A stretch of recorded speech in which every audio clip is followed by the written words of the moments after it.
materi terkait dengan arah kebijakan RKP daerah dengan RKP desa. Nah, ini memang menjadi perhatian bagi desa-desa, tetapi sayangnya memang ini desa-desa sebagian besar sudah mengesahkan RKP-nya. Cuman tinggal evaluasi di kabupaten ini. Sudah banyak tadi yang chat ke saya nanya, bagaimana Bu ini sudah RKP-nya sudah sampai ke kabupaten, bagaimana ini kita menyesuaikan tadi di Permendes, kemudian tadi di prioritas dana desa dan juga kebijakan pemanfaatan dana desa. Nah, ini mungkin nanti bisa menjadi diskusi bersama. Ini masih ada, Bapak Ibu masih ada waktu sekitar 45 menit untuk kita berdiskusi dan tanya jawab. Pak Agus Salim sudah siap. Ya, siap Bu. Agus, iya Pak. Ya. Yang singkat ya Pak ya. Ya baik Bu. Terima kasih Bu atas kesempatannya. Pertanyaan apa dan ditujukan kepada siapa biar jelas ya Pak. Ya Pak. Baik Bu. Yang pertama ini kami tujukan ke Bu Sandra Bu dari Kementerian Dalam Negeri. Ini terkait dengan pembagian 70-30 dan ini mungkin pertanyaan juga kepada Pak siapa ya dari BPKP. Ini terkait dengan pembagian 30-70 dalam sistem keuangan desa kita, Siskeudes itu, bahwa 30% itu dia hitung pada bidang satu secara menyeluruh, 30% untuk penyelenggaraan pemerintahan desa. Padahal di PP 11 itu untuk 30% itu untuk kebutuhan siltap kepala desa dan perangkat dan operasional BPD. Sementara di Siskeudes kita ini belum dijunto ke PP 11. Nah, sehingga kemarin di Siswaskeudes ini jadi temuan beresiko tinggi karena kebanyakan desa yang melebihi penganggaran 30%. Padahal setelah dilakukan identifikasi belanja itu tidak melebihi 30%. Itu satu, mungkin Siskeudesnya pada saat upgrade ke versi terbaru ini mudah-mudahan sudah bisa berubah. Kemudian yang kedua, ini sering dipertanyakan ke kami Pak, di PMD dan beberapa teman-teman pendamping terkait dengan penggunaan dana desa untuk peningkatan sumber daya manusia atau peningkatan sumber daya pada aparatur pemerintah desa menggunakan dana desa. Kami menginginkan agar ini jelas, beberapa disampaikan oleh teman-teman dari Kementerian Desa, terutama Pak Menteri selalu mengatakan bahwa dana desa itu bisa digunakan apa saja asalkan bukan yang dilarang. Itu satu. Yang kedua, dana desa juga itu bisa digunakan apa saja asalkan berkontribusi langsung pada pertumbuhan ekonomi dan peningkatan sumber daya manusia. Nah, kami garis bawahi bahwa sumber daya manusia itu cakupannya luas, termasuk sumber daya aparatur pemerintah desa. Artinya apa? Bahwa dana desa juga ini bisa digunakan untuk peningkatan sumber daya manusia kepada aparatur pemerintah desa. Kemudian yang terakhir, terkait dengan Siskeudes yang terintegrasi, tadi sempat disampaikan oleh dari BPKP bahwa kami di pemerintah daerah Buol ini sedang merancang terkait dengan perkada pembayaran non-tunai atas pelaksanaan APBD agar terhindar dari banyaknya tunggakan pembayaran pajak yang tidak disetor oleh teman-teman desa. Sehingga kalau perbuk ini diundangkan, insya Allah pembayaran tunggakan pajak oleh desa pada negara ini tidak akan tertunggak dan pastinya bank akan memotong langsung. Mungkin demikian Bu. Assalamualaikum warahmatullahi wabarakatuh. Waalaikumsalam warahmatullahi wabarakatuh. Kemudian pertanyaan yang kedua, Baik, ini ada usulan untuk langsung dijawab dulu saja. Jadi yang pertanyaan dari Pak Agus Salim langsung dijawab biar nanti tidak menjadi pertanyaan yang berikutnya. Hampir sama mungkin pertanyaannya. Kami persilahkan Mbak Sandra dulu untuk menanggapi pertanyaan dari DPMD Kabupaten Buol Pak Agus Salim terkait dengan pembagian 30 dan 70. Mungkin di Siskudesnya belum. Baik, Pak. Terima kasih. Terkait dengan pembagian 70-30 ini ya Pak ya, dengan adanya PP 11 2019, implikasinya salah satunya adalah melampaui batas 30% ini. Karena di PP 11 2019 ini kita memberikan batas minimal penerimaan siltap kepala desa dan perangkat desa. Nah, semangatnya Bapak untuk PP 11 2019 ini adalah memberikan penghargaan, apresiasi kepada kepala desa dan perangkat desa dengan meningkatkan taraf hidup dari kepala desa dan perangkat desa tersebut, yaitu dengan memberikan minimal siltap berdasarkan PP 11 tahun 2019 ini. Nah, salah satu implikasinya tadi, maka porsi 30% ini akan terlewati, mengingat banyaknya perangkat yang ada di desa, dan jumlah perangkat itu memang tidak sama di setiap desa, berbeda-beda. Terutama untuk yang kepala dusunnya ini. Karena jumlah dusun setiap desa ada yang 10, 12, mungkin hanya ada yang 3. Nah, ini berbeda-beda. Nah, semakin banyak kepala dusun, otomatis kebutuhan siltapnya pun juga akan semakin besar. Nah, ini akan berimplikasi melewati batas 30% ini. Nah, sebenarnya dengan adanya PP 11 ini, Bapak Ibu, dengan tujuan utamanya meningkatkan taraf hidup pemerintah desa ini, maka untuk melebihi 30% ini dibolehkan, dan kita tidak bisa hindari melewati batas 30% ini. Nah, tentunya nanti seperti apa di aplikasi Siskudesnya, mungkin nanti Pak Wasis bisa menjelaskan. Terima kasih. Baik, terima kasih Pak Agus Salim dari Buol, Pak. Siap Pak, nanti soal Siskedes bisa kita update. Silahkan nanti Bapak menghubungi perwakilan setempat, karena kami sudah mendelegasikan ke perwakilan setempat untuk melakukan updating data. Ya. Saya kira kita kembali ke aturannya gimana Pak, kalau memang membolehkan mestinya perangkatnya yang harus menyesuaikan. Ya. Baik Pak, ini jadi catatan saya. Kemudian yang kedua terkait dengan rencana penerbitan perkada transaksi non tunai ya Pak ya. Silahkan Pak, sekali lagi hubungi saja kepala perwakilan setempat, atau Bapak boleh WA saya, nanti saya kontak. Buol tuh perwakilan mana ya Bu? Sulawesi Tengah Pak. Ke Pak Evendri Pak. Silahkan, nanti saya kontak Pak Evendri untuk update Siskedesnya. Baik Pak. Kemudian juga kemarin saya lupa kabupaten mana, itu sudah menerapkan cash management system. Jadi sudah terhubung dengan bank BPD setempat. Ya. Bahkan dari BPD provinsinya hadir waktu itu. Karena saya kebetulan hadir menyaksikan. Jadi silahkan Pak, kalau memang perkada itu sudah terbit dan memerlukan update aplikasi, kami siap. Kemarin yang baru terjadi di Jawa Tengah Pak, bahkan di launching oleh Pak Menteri sendiri. Jadi seluruh itu ke BPD Jateng ya, dan Himbara. Silahkan Pak, nanti itu bukan persoalan sulit. Nanti coba sepulang dari sini saya kontak Pak Kapernya untuk mengagendakan untuk cash management system di Buol. Monggo Pak Agus Salim, terima kasih infonya nih. Baik Pak. Terima kasih Pak. Baik, untuk penggunaan prioritas dana desa akan dijawab Pak Direktur sendiri, Pak Lutfi. Oh, sesi tersendiri, nanti akan dijelaskan. Oke, yang dari Pak Agus Salim sudah terjawab.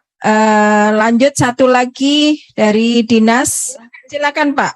Iya, jadi terima kasih berkaitan dengan Permendes nomor 8 2022 yang baru saja terbit, ini beberapa hal yang menjadi pertanyaan kita di desa berkaitan dengan dana operasional pemerintah desa dan juga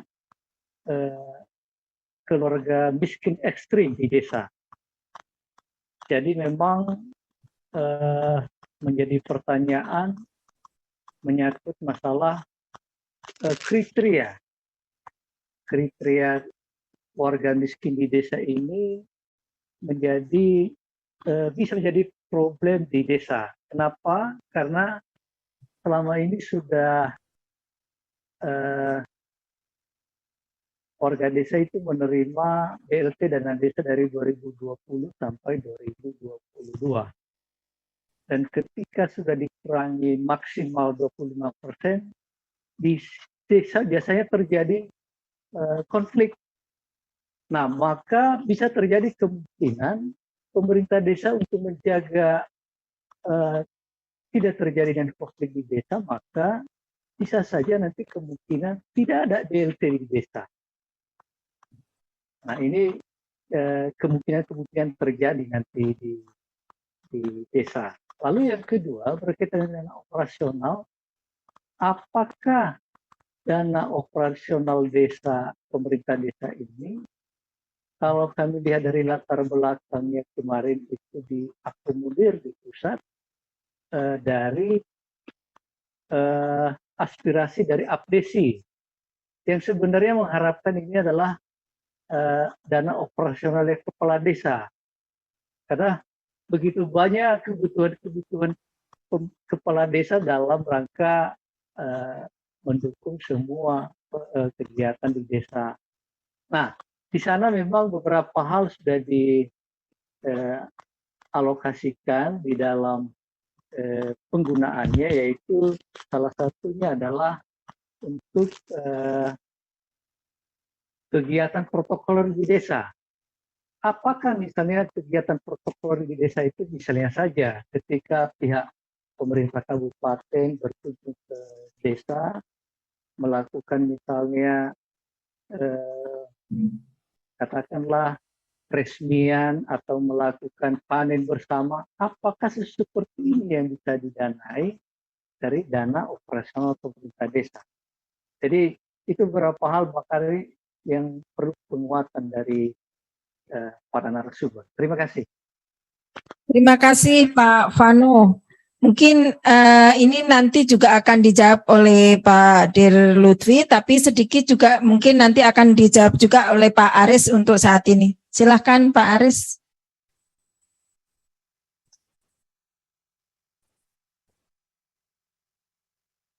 Terima kasih Bu Moderator, Pak Vano.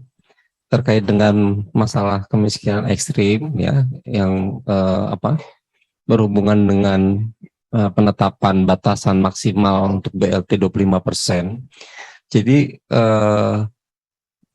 kami nanti akan berkoordinasi dengan Kementerian Koordinator Bidang PMK, karena sebenarnya pemerintah sekarang sudah merilis data P3KE, Pak, pensasaran percepatan penurunan kemiskinan ekstrim.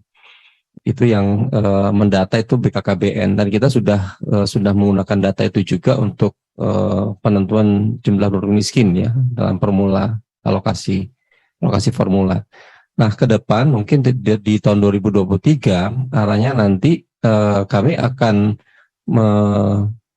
menyampaikan data itu kepada kabupaten kota ya, sehingga nanti data itu bisa dijadikan sebagai dasar untuk penentuan KPM penerima BLT desa itu, Pak Vano.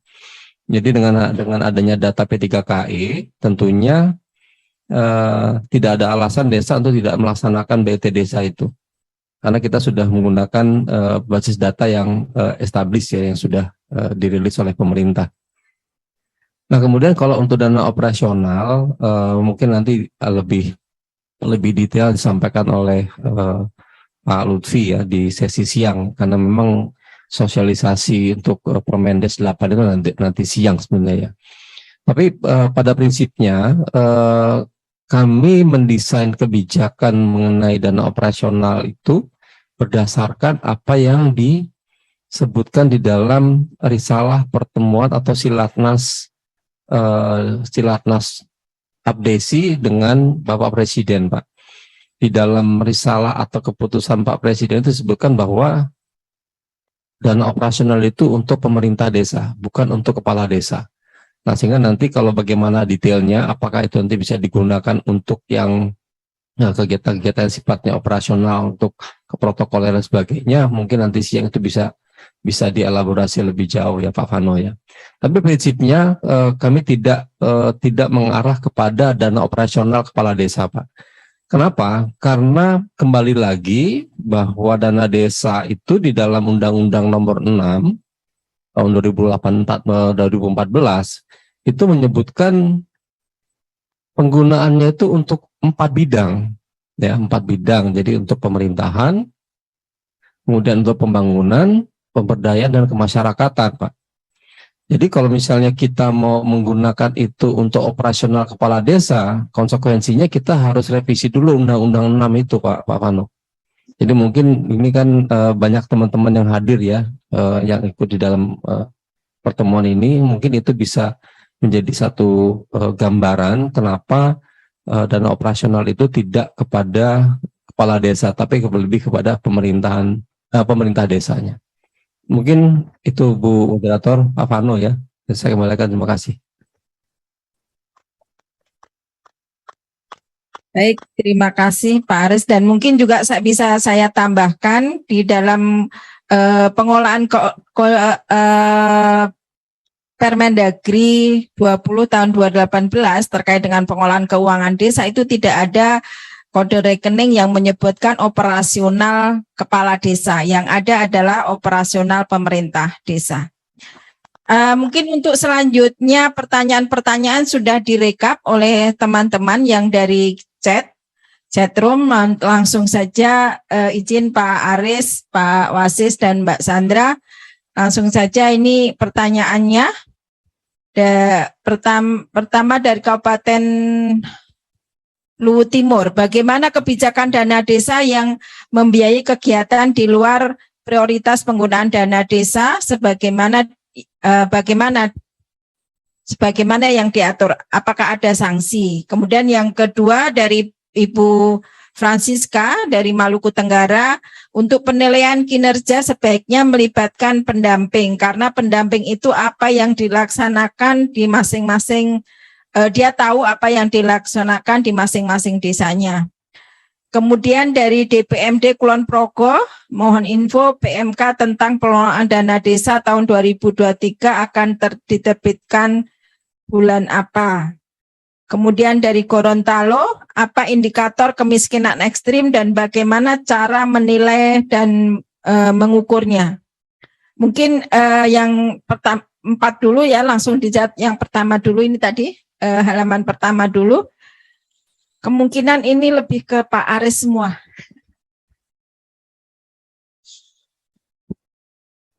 Yang nomor 1 itu Pak Lutfi sebetulnya. Jadi begini, saya ini Pak Daeng ya, dari Kabupaten Luwu Timur.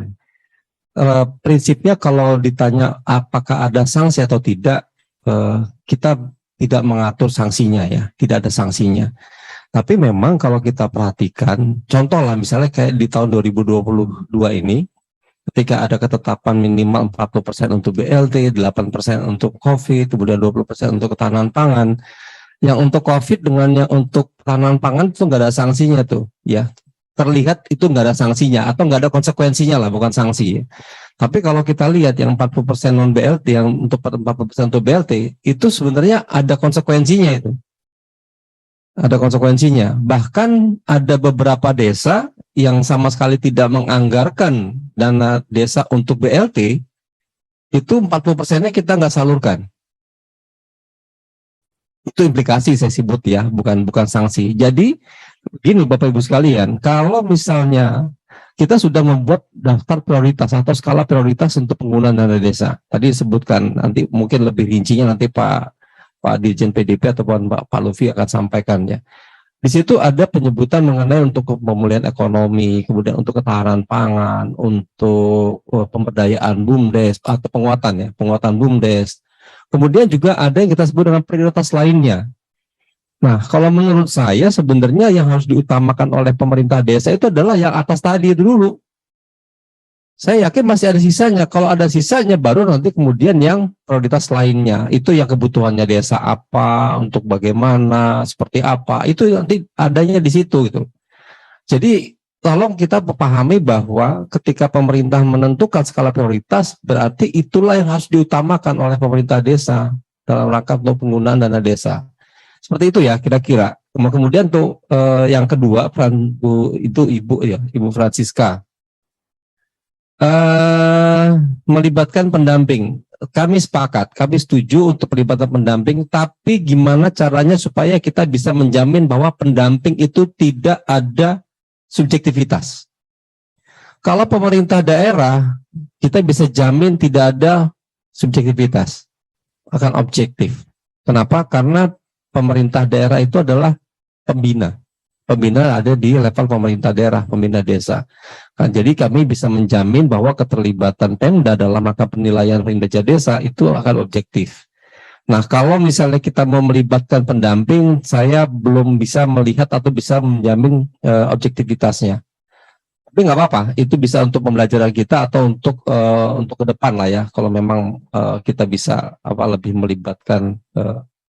Atau mungkin nanti Pemda dalam rangka penilaiannya bisa saja dia mendapatkan informasi atau data-data yang sumbernya dari pendamping, itu bisa saja sebenarnya. Tapi tidak secara langsung kita harus melibatkan pendamping di dalam rangka untuk penilaian itu. Kemudian yang ketiga dari Kulon Progo, terbitnya bulan apa? Kami ingin sekali itu bisa terbit di awal November, tapi harus menunggu pengundangan Undang-Undang APBN dulu. Nggak mungkin PMK itu bisa terbit sebelum Undang-Undang APBN itu disahkan atau diundangkan. Jadi kalau kita lihat schedule normalnya Bapak Ibu sekalian, Undang-Undang APBN itu biasanya diundangkan itu kalau nggak di akhir November, di akhir Oktober, di awal November. Jadi kurang lebih mungkin PMK mengenai pengelolaan dana desa 2023 itu akan terbit sekitaran waktunya nggak jauh lah dari pengundangan Undang-Undang APBN. Kemudian yang ketiga, indikator kemiskinan ekstrim, Pak Yakub ya.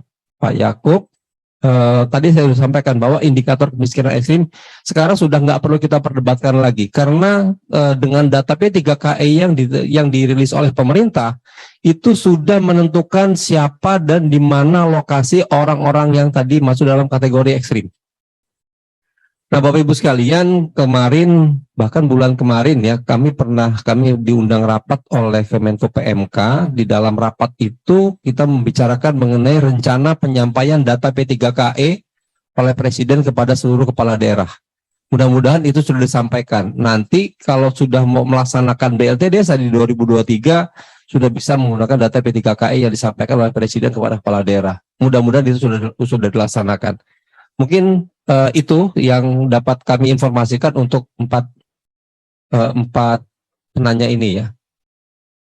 Monggo. Baik, terima kasih Pak Aris. Lanjut mungkin satu slide lagi, urutan di berikutnya. Daftar pertanyaannya. Ini dari Ibu Wiwit Novita, adanya 30% untuk operasional lebih mengarah ke mana Bapak Ibu, mengingat dana ADD di sumber transfer juga ada peruntukan untuk operasional pemerintah desa. Mungkin nanti juga ini Bapak Direktur sendiri yang akan menjawab. Iya. Kemudian dari Pak Eko Waskito, Muara Jambi, bagaimana korelasinya regulasi PMK 128 sebagai pengganti PMK 190 dengan hadirnya Permendes 8 tahun 2022 ini, karena kewenangan kebijakan PMK 128 juga sudah mengatur dan menata kelola arus keuangan dana desa dan regulasi Permendes 8 tahun 2022.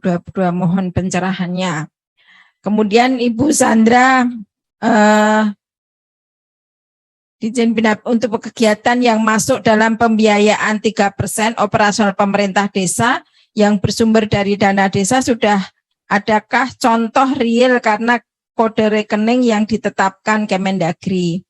Kemudian Pak Ervin dari Kabupaten Cirebon, mohon sinkronisasi antara DPMD Kabupaten dan Inspektorat, karena yang pernah terjadi kegiatan yang dianggarkan desa setelah dikoordinasi dengan DPMD dinyatakan boleh, tapi ketika diaudit oleh Inspektorat kegiatan tersebut temuan.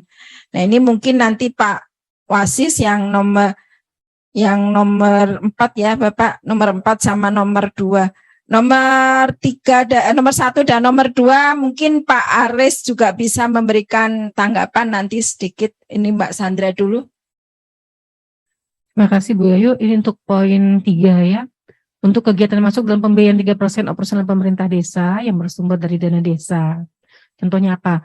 Karena memang kan ini ada di Permendes 8. Mungkin nanti untuk kegiatannya apa saja nanti diterangkan oleh Pak Lutfi. Tapi kami terkait dengan kode rekeningnya di Permendagri 20. Karena memang ini akan berbeda kode rekeningnya dengan kode rekening yang sudah ada yang kita atur, yaitu kalau selama ini kan kita atur untuk operasional pemerintahan desa itu seperti ATK dan lain-lain. Nah, untuk ini nanti kita akan membuatkan kode rekening tersendiri, Bapak Ibu, untuk mempermudah nanti juga melihat dan menarik datanya. 3% itu nanti apa saja yang digunakan oleh pemerintah desa. Mungkin selanjutnya Pak Aris. Oh, ya. Baik, terima kasih Pak Evrin Nisar ya. Ya, memang ini kadang-kadang ada persepsi ya, namanya manusia juga persepsi. Cuman ada aturan, ada dogma, ada norma yang mengatakan pada dalam teori audit ya, substance over form. Jadi yang substansi menggugurkan yang formil. Jadi kadang memang ada kesalahan administrasi. Namun ternyata dari kebenaran materialnya memang benar-benar digunakan untuk keperluan kantor dan tidak ada yang untuk kepentingan pribadi. Nah, ini yang tadi di depan saya katakan bahwa boleh, ya, tidak harus disalahkan. Itu salah administrasi saja. Ya. Ada banyak hal seperti itu. Kadang-kadang KPA sendiri kadang-kadang juga melakukan itu ya. Saya dulu pernah jadi KPA, tidak ada pemeliharaan. Misalnya contoh nih ya, tidak ada pemeliharaan. Tapi gedungnya bocor, dari mana? Ya kami terpaksa mengeluarkan SPPD nih Pak. Kadang begitu Pak. Duitnya nggak kita ambil, tapi untuk benerin genteng yang bocor. Nah, itu tugas auditor juga harus melihat hal-hal begitu. Jadi ini kalau ada auditor di sini, saya kan tadi baca undangan ada fungsionalnya ya. Gak boleh saklek begitu. Ya. Harus dicari, ini substansinya untuk apa. Kadang-kadang di daerah tuh kadang ada perintah-perintah misalnya suruh pameran, duitnya nggak ada. Ya akhirnya tadi akrobatik anggaran. Ya. Saya yakin lah kalau ada yang pernah pengelola uang di sini melakukan itu. Ya. Yang penting sepegang ya. Tidak ada 1 rupiah pun untuk perut kita. Untuk kepentingan pribadi. Ya. Pegang itu. Ya. Tapi kalau kondisinya harus nih. Ya, harus gimana lagi ya. Belanja modal nggak ada. Pemeliharaan nggak ada. Ini sering kami alami Pak. 2 tahun berturut-turut ini. Nah akhirnya para kepala perwakilan kadang-kadang melakukan itu. Ya. Sekali lagi. Substance over form.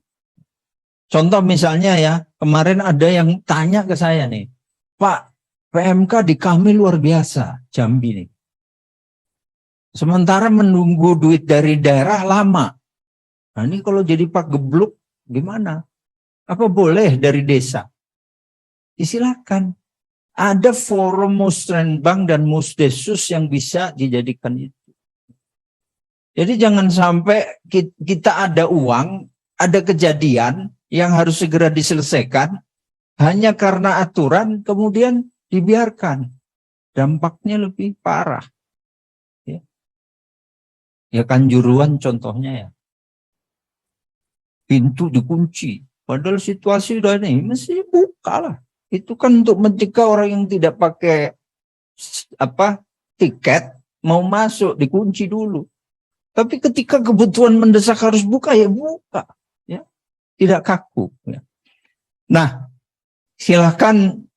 Makanya tadi saya melemparkan ide sinergi dan kolaborasi. Silakan di daerah ada Kakanwil DJPB, ada inspektorat, ada PMD, ada perwakilan BPKP. Monggo periodik duduk bareng. Petakan nih permasalahan di desa kayak apa sih? Sepakati di situ. Monggo Bapak. Kalau ada yang ini, konsultasikan. Nanti kan akan mengalir ke pusat. Dan kami ada forum setiap bulan tanggal 17. Ini bisa kita angkat nih hal-hal begini. Kalau boleh persisnya seperti apa dikirim ke kami, nah nanti kita bahas. Nanti detailnya saya yakin Pak Lutfi akan menjelaskan soal ini. Tidak kaku lah soal kami. Saya juga sering menyarankan ke teman-teman yang kalau turun ke lapangan lu jangan auditor yang pokoknya keliru. Begitu ditanya, Pak, jadi harusnya gimana? Wah, urusanmu. Wah, ini kalau auditor gini ceburin ke laut aja nih. Ya. Ketika dia menyalahkan harus bisa. Apa sih solusinya? Ya. Kalau memang harus dikembalikan, ya kembalikan. Mohon maaf kalau sudah terjadi. Tapi kalau belum, ya carikanlah solusinya. Kalau betul-betul itu mendesak. Ya. Ini contoh real ya, ini sekalian. Ada longsor di Pacitan dulu. Ya. Kemudian disalahin, Pak. Itu masih Kepres 80. Kenapa ini jadi pekerjaan permanen? Auditornya nyalain, Pak. Saya waktu itu diajak Pak Sekda untuk membahas itu. Saya tanya, justifikasi teknisnya ada? Ada nggak? Ada, Pak. Kalau itu kita buat hanya diuruk atau apa, longsor lagi musim hujan. Kerugian negara akan lebih besar. Sehingga kita panggil rekanan yang dekat di situ, kita buat permanen. Itu jalan dari Pacitan ke arah Pacitan. Ya kayak gitu-gitulah di lapangan pasti ketemu. Ya. Jadi saya 34 tahun jadi auditor. Saya lama juga nangani investigasi. Banyak hal, Pak. Banyak hal. Ya. Yang semata-mata aturan terus kita wah celaka itu. Kasihan para KPA, bendahara, dan sebagainya. Kira itu Pak, Bu, matur nuwun. Dilanjut.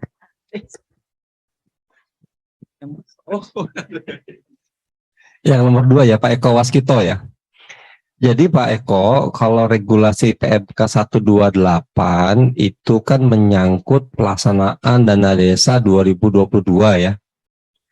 Tapi kalau Permendes 8 2022 itu untuk 2023. Jadi memang nggak ada korelasinya. Ya, clear ya. Jadi nggak ada korelasinya. Jadi kalau yang Permendes 8 2022 itu silakan nanti bapak-bapak ibu-ibu pakainya untuk menyusun RKP dan RKPDes dan RAPBDes untuk 2023. Tapi kalau yang PMK 128 itu untuk melaksanakan, terutama kan untuk yang melaksanakan sisa BLT 40% itu yang ada di dalam PMK itu ya. Jadi tolong dipahami seperti itu. Terus saya mau ini juga nih Pak Wasis, saya sudah dapat tadi dengan Pak Wasis ya bahwa auditor atau APIP itu memang siyogyanya bisa memberikan solusi gitu ya, tidak hanya sekedar mencari temuan gitu ya, harus ada solusinya. Ini juga sebenarnya saya punya pengalaman juga Pak Wasis. Jadi kemarin saya berkunjung ke salah satu desa, ternyata di desa itu kan mereka punya spot wisata gitu ya, spot wisata untuk apa sih, untuk spot selfie atau segala macam gitu ya. Terus mereka itu mau mengembangkan spot selfie-nya itu mau beli sesuatu gitu Pak, membeli sesuatu. Nah kebetulan itu adanya produksinya terbatas, hanya ada di luar kota tuh. Nah BPKP bilang nggak boleh Pak, nggak boleh karena si penjual itu hanya mau dibeli kalau dia mau kirim kalau uangnya sudah mereka bayar. Sementara BPKP bilang nggak boleh, kamu nggak boleh bayar itu sebelum barangnya nyampe ke tempatmu. Nggak ketemu nih Pak. Nah, terus saya bilang kan solusinya gimana menurut BPKP? Ada dua Pak, cari pihak ketiga atau si kadesnya disuruh ke lokasi tempat si penjual itu. Nah, saya bilang itu bukan solusi, saya bilang kan, karena biaya untuk transportasi ke lokasi penjual itu bisa dapetin barang itu lebih dari satu, bahkan bisa dapat dua barang itu gitu. Nah itu kira-kira mungkin apa yang disampaikan oleh Pak Wasis tadi ya, itu tolong juga bisa bisa dimaknai dipahami juga oleh teman-teman auditor ya atau teman-teman APIP, supaya apa yang diinginkan atau dibutuhkan oleh, bukan diinginkan, yang dibutuhkan oleh aparat desa itu juga bisa terakomodir gitu ya, tidak hanya sekedar untuk menjadikan temuan atau menjadikan permasalahan sehingga sesuatu itu nggak bisa dilakukan. Itu aja mungkin dari saya, terima kasih. Saya nambah sedikit nih sekedar pengetahuan. Ini ada kejadian lucu nih, Pak. Lucu sekali menurut saya. Ini ada barang kapal atau apa lupa, tenggelam nih Pak, sehingga ganggu di kolamnya Pelindo. Ada pengusaha yang mau ngambil, bayar. Jadi saya ambil, saya bayar. Hanya karena aturan perdirinya nggak boleh, maka dilelangin Pak. Jadi orang itu ngambil, dibayar jadinya. Nah, inilah negeri ini. Ya, inilah negeri ini. Makanya Pak Jokowi selalu katakan, Pak aturannya nggak boleh. Aturan yang bikin siapa? Lah ya menterinya. Oh, kan gitu. Ya ubah, kan gitu ya. Yang penting secara substansi negara diuntungkan. Ya, negara diuntungkan. Saya pernah diperiksa Inspektorat BPKP sendiri Pak Aris. Saya kunci Pak di ruangan. Dia bilang kita selesaikan dulu secara ada temuanmu sebenarnya. Saya jadi panitia lelang nih udah tiga bulan nggak kemana-mana, kerja dibayar cuma 200.000 sebulan, itu pun habis untuk beli nasi goreng, lalu mau disanksi. Kunci Pak saya kantongin, berantem dulu kita. Ya memang ada, mohon maaf Pak, tidak di mana aja di BPKP juga pasti ada manusia seperti itu. Ya. Saya kalau di bawah saya selalu sampaikan. Ya. Auditor jangan pokok, kalian tuh hadisnya jelas. Kalau ada 41 orang mengumpat kita, celaka hidup kita. Padahal kita ngaudit berapa orang dalam setahun. Nah, kalau diumpatin terus, ini yang auditor nih yang ada di sini. Nah itu saja ya. Terima kasih. Baik, terima kasih untuk yang daring. Sepertinya sudah cukup. Kita buka untuk yang luring. Mungkin waktu tinggal 10 menit lagi. Kami persilahkan ada yang mengajukan Ibu yang di belakang. Kita berikan 3 penanya, 3 penanggap. Langsung saja Mbak. Mohon izin berdiri. Saya Novi dari BPI, mewakili dari BPI. Yang ingin saya hanya ingin menambahkan sedikit pertanyaan dari yang nomor 1, mungkin kepada Ibu dari Kementerian Dalam Negeri, Mbak Sandra sama Pak Wasis, Pak Dir. Memang perlu dipertegas untuk kode rekening nanti Pak ketika ada operasional pemerintah desa, ya, karena nanti akan disampaikan oleh Pak Direktur dari PDP, Pak Lutfi, tentang apa saja operasional pemerintah desa itu apa, dibuka untuk apa kegiatan-kegiatannya.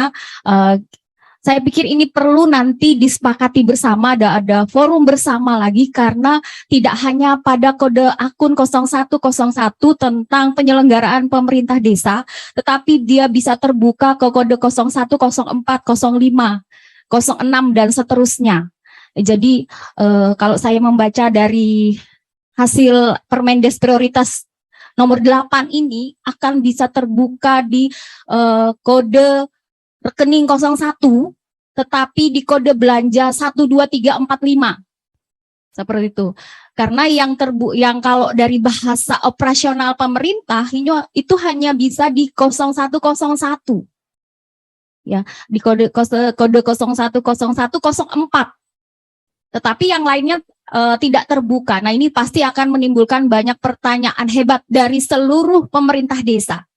Saya yakin itu, jadi mungkin kita perlu forum bersama lagi untuk menetapkan itu. Dan yang kedua, seperti pertanyaan pertama tadi tentang 70-30, itu kan memang dikunci di Siskudes.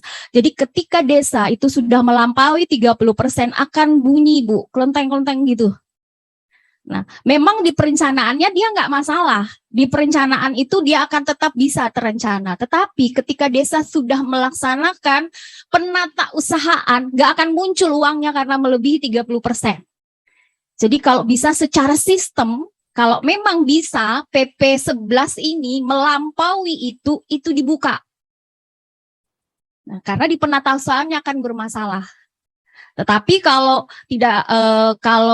tidak dibuka, jelas Bu, mereka nggak akan bisa, pasti akan pagu melebihi 30, muncul Bu itu, susah. Nah, saat-saat sekarang desa sedang melaksanakan proses-proses penata usahaan jelas, karena sudah ada yang 2 termin terbayarkan, tahapan 1-2, ada yang apalagi desa mandiri 60-40. Kasihan mereka tidak bisa meng-SPJ habis kalau di Siskudesnya tidak dibuka seperti itu. Itu saja dari saya. Saya kembalikan kepada Ibu Moderator. Terima kasih Ibu Novi. Langsung saja dijawab oleh Bu Sandra terkait dengan persentase 30 dan 70. Monggo. Baik, terima kasih Bu Yayu. Terkait dengan kode rekening ini, kita akan bahas kembali di internal Kementerian Dalam Negeri, Bu. Karena memang ini kewenangan dari kami untuk menentukan kode rekeningnya nanti akan dimasukkan kemana saja. Nah, untuk kegiatan-kegiatan ini sudah ada di prioritas Permendes nomor 8, maka kita akan mencarikan kode rekeningnya nanti.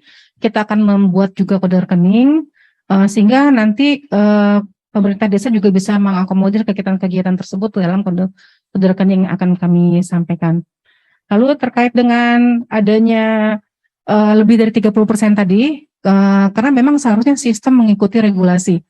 Karena regulasinya itu mengatur adanya PP 11 ini, ada batas minimal siltap, otomatis implikasinya akan ada peningkatan belanja untuk siltap ini dan akan melebihi porsi 30% untuk desa-desa yang memang perangkat desanya banyak. Nah, terkait hal ini kami memang sudah berkoordinasi dengan Subdivisi Informasi untuk itu bisa dibuka yang 30%-nya. Nah, jadi sebenarnya sudah ada kebijakannya dan sudah disampaikan juga dari Subdivisi Informasi nanti langkah-langkah apa yang harus dilakukan oleh operator di kabupaten supaya mereka nanti bisa membuka 30% tersebut. Ini sebenarnya sudah lama. Mungkin informasinya ada yang belum sampai kepada daerah. Jadi untuk hal ini nanti akan disosialisasikan lagi dari kami terkait hal 30% ini. Tapi sebenarnya ini sudah jelas ini bisa dibuka. Karena memang dalam rangka pemenuhan dari amanat PP 11 tahun 2019. Ya, sudah terjawab ya Bu Novi. Selanjutnya 2 lagi penanya, silakan Pak Win.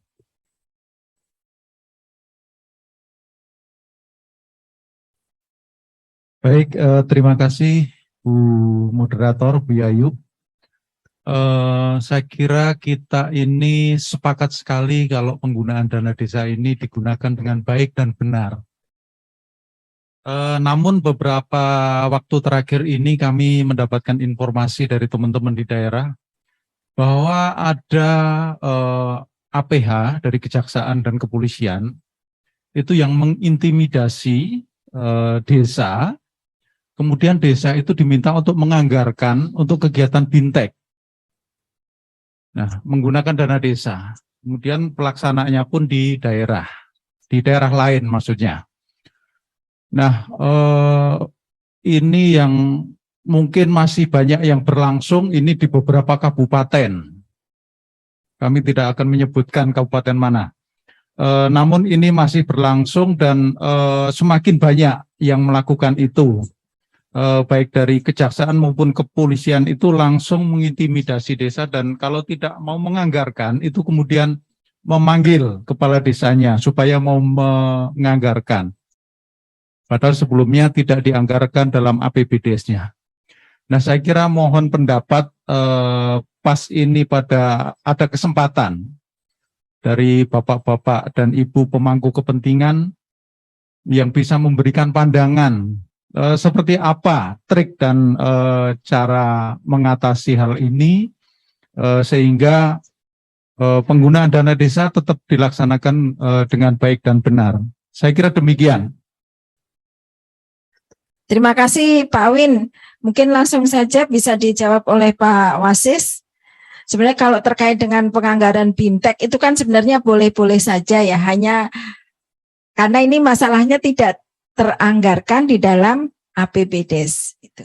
Monggo Pak Wasis. Jawabnya gampang-gampang susah nih.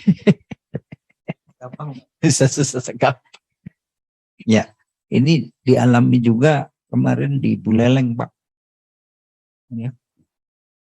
Tapi dilawan. Kebetulan ada angkatan saya di situ yang jadi kades di Bakti Seraga, Bu.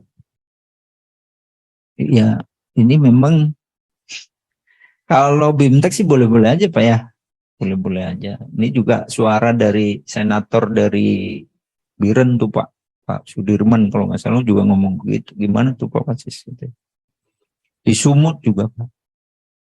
Ya saya kira memang tadi Pak kendala tadi di awal kan saya sudah sampaikan bahwa memang BPKP sekarang anggaran BIMTEK habis, Pak. Jadi itulah barangkali memang sekali lagi rasanya kita perlu duduk bareng sampai ke daerah. Bagaimana terkait pembinaan-pembinaan ini bisa kita lakukan. Itu karena kadang-kadang sampai 50 juta, Pak.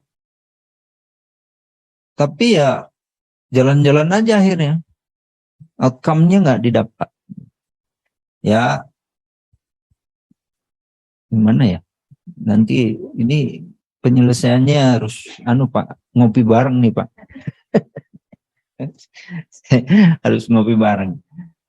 Ya, nanti coba saya ngomong dengan teman-teman yang di sinilah ya, sama teman-teman KPK gimana. Karena memang pembinaannya jadi nakut-nakutin, Pak, memang. Ini nggak boleh, ini nggak boleh, ini nggak boleh. Akhirnya malah yang terjadi ketakutan dalam melaksanakan anggaran. Saya kira itu, Bu, yang bisa saya tanggapi, tapi ini masukan serius yang harus segera memang ini jadi juga, Pak.